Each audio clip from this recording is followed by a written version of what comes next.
Be the next American Idol. My name is Nate Walker. I'm 18. I'm from Pittsburgh, Pennsylvania. American Idol. The journey continues Sundays on ABC. Here are more great ways to fire up the grill and save big from Cars. Easy Grill Jumbo Pink Shrimp, just $7.49 per pound. And baby back pork ribs, only $2.79 per pound. Guest. Uncomfortable? Yes, but necessary? Yes to that too.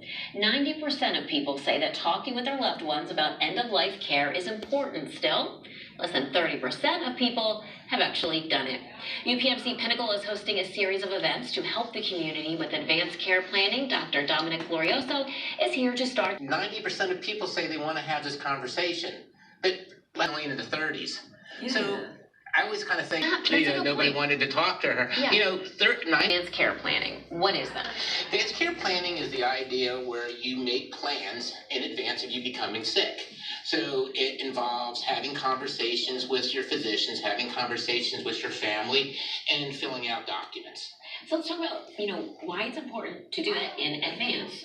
Why it's called, because that's why it's called advanced care planning. Right. Because when a situation arises, often that's not the best time. Well, unfortunately, I think doctors play a little bit of brinkmanship. They wait to the very end to bring up this conversation. When patients are very sick, maybe only about half of them can actually even make decisions in the hospital.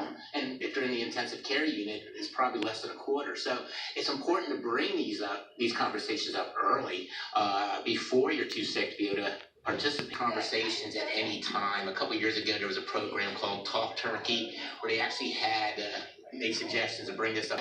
But it was as a thought. We're looking next month into having a National Healthcare Decision Day.